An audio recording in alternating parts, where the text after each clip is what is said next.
On September 10th, 2025, a single shot rang out across the campus of Utah Valley University, and one of the loudest, most polarizing voices in American politics went silent. Charlie Kirk, the founder of Turning Point USA, was dead. The event, packed with over 3,000 people, instantly exploded into chaos. It sparked a nationwide manhunt and ignited a political firestorm. For 33 agonizing hours, the country held its breath, asking just one question: who would do this and why? The answer wouldn't be found in some shadowy terror cell or the criminal underworld. It was waiting in a quiet suburban home in southern Utah. A 22-year-old college dropout, a young man everyone described as quiet and unassuming, had allegedly just gunned down a major political figure, and the key to catching him would be the very people who raised him. This is the story of Tyler Robinson, the path that led him to a rooftop with a rifle, and the desperate investigation that brought him down. It was a bright, clear afternoon in Orem, Utah. Thousands had gathered for one of Charlie Kirk's classic Prove Me Wrong events. The atmosphere was electric, a mix of his most passionate supporters and his most vocal critics, all ready for a fight. Kirk,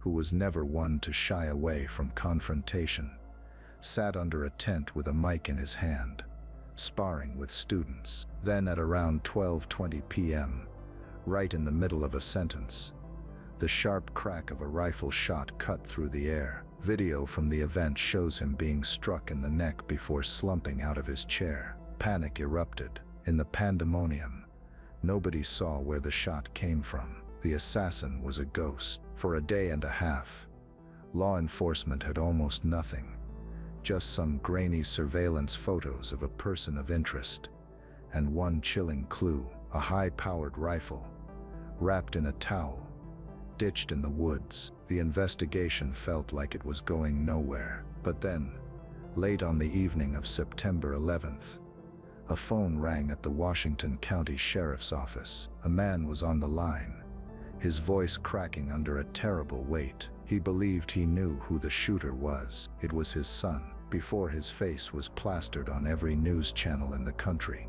Tyler Robinson was just another face in the crowd. A 22-year-old from a comfortable home in Washington, Utah, living with his parents. To his neighbors, he was unremarkable, quiet, maybe a little withdrawn, but not in a way that set off any alarm bells. He drove a gray Dodge Challenger, a car with a bit of muscle, but not out of place for a guy his age. Public records show a life lived completely under the radar. No criminal history, no real trouble with the law. His digital footprint was just as sparse, at least on the surface. By all accounts, he seemed like a normal young American guy. His time in college was short. He'd attended Utah State University for a single semester back in 2021, and then dropped out. Why he left isn't clear, but it seems to have been a turning point. Instead of going to class,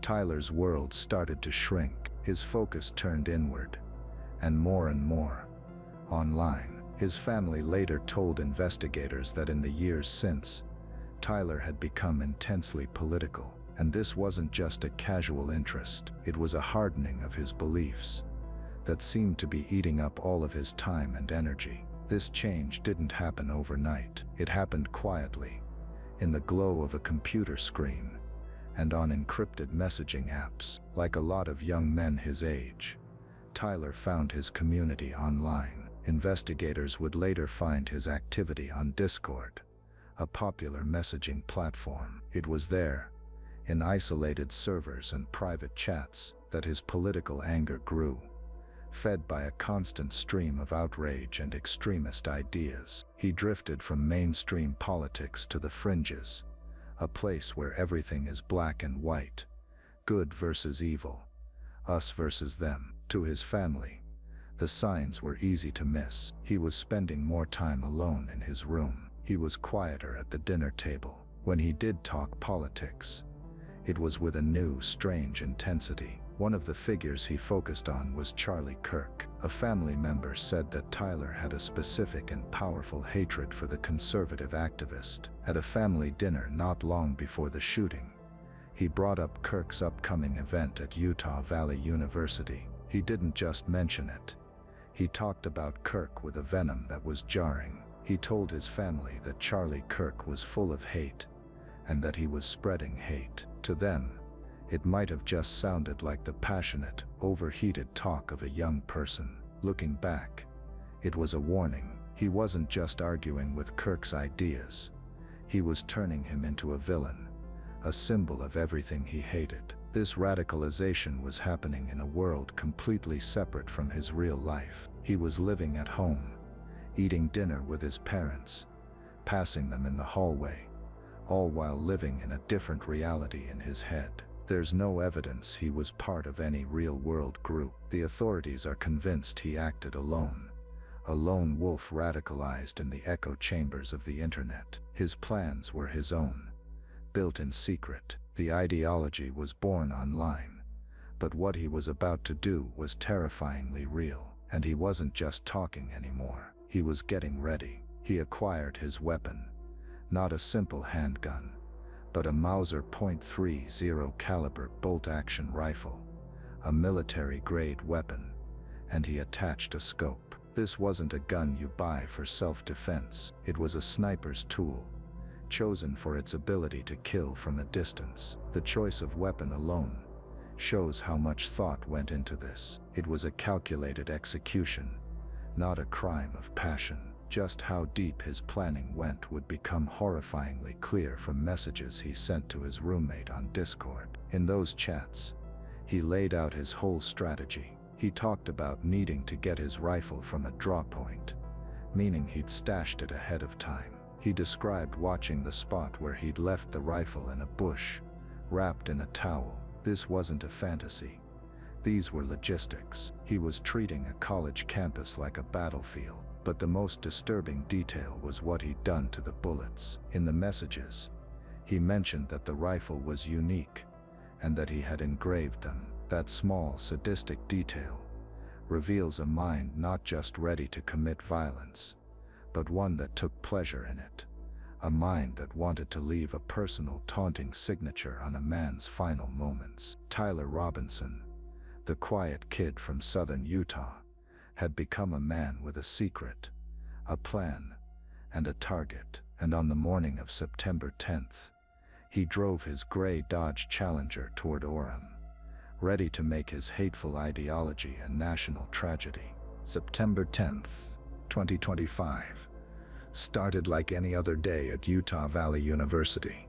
Students walked to class, the autumn air was crisp, and the campus was buzzing. But that day, there was an extra layer of tension. Over 3,000 people had come to campus for Charlie Kirk's Prove Me Wrong event. These events were always lively, confrontational, and deeply polarizing. Kirk thrived in that environment, and the huge crowd, full of both fans and critics, was proof of his influence. While the crowds gathered, Tyler Robinson was getting into position. University surveillance cameras tracked his movements. At 8:29 a.m., his gray Dodge Challenger pulled into a campus parking lot. He was dressed to blend in a plain maroon t-shirt, light-colored shorts, and a black hat. He looked like any other student. For hours he waited. Investigators believe he used that time to retrieve his weapon, the Mauser he'd stashed in a bush, wrapped in a towel. He chose his perch on the roof of the Lucy Center for Student Success. It gave him a clear, elevated shot to the courtyard where Kirk's event was set up, about 140 yards away. From up there, he was invisible to the crowd, a silent predator looking down on his prey. He had a stable firing position, a powerful weapon, and a direct line of sight.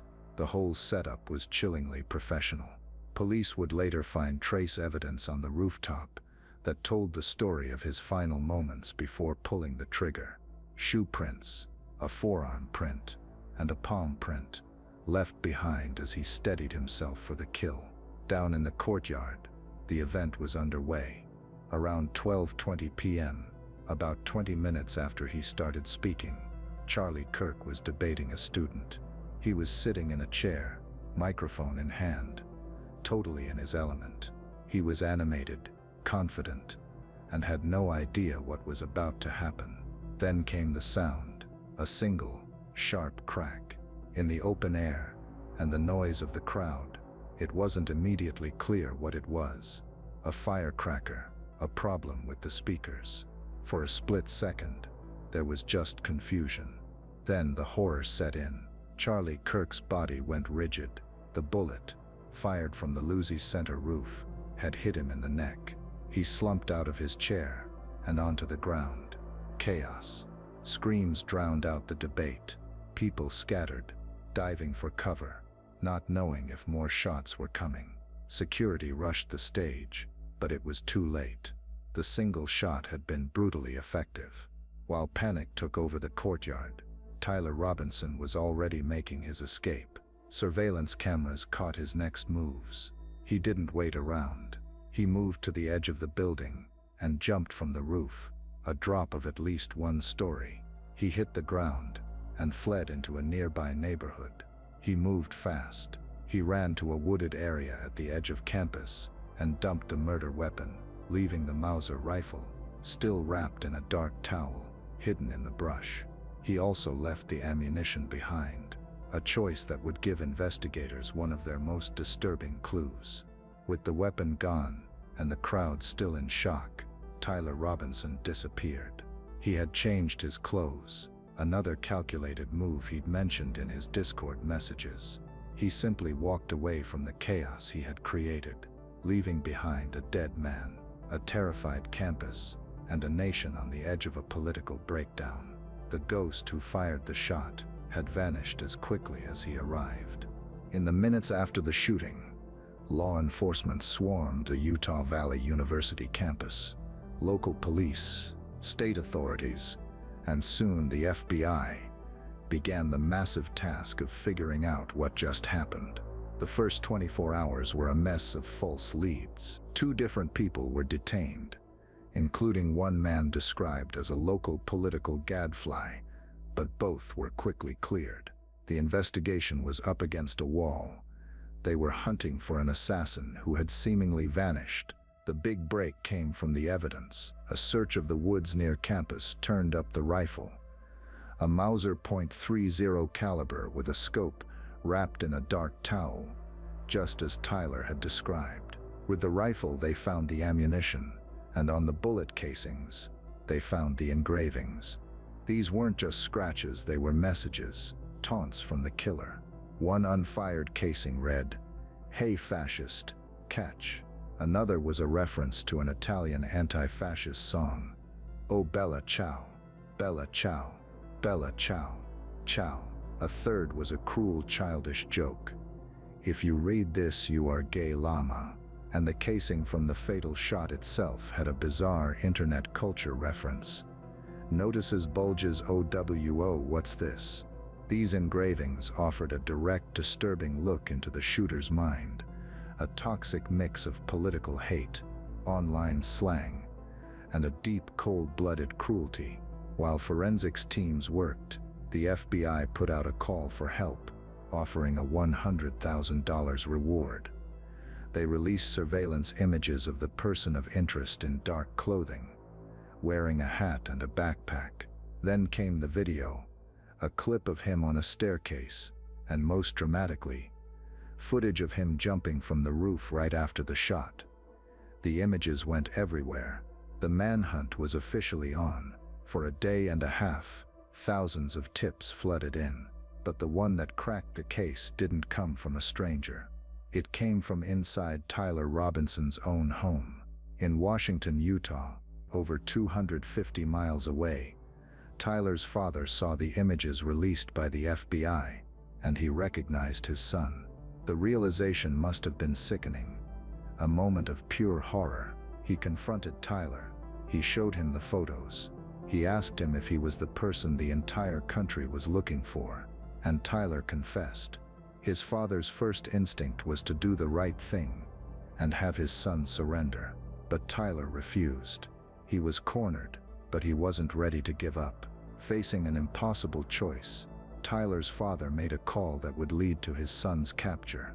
He reached out to a family friend, a man who was not only a youth pastor, but also, crucially, a U.S. Marshals Task Force officer. The father explained the situation.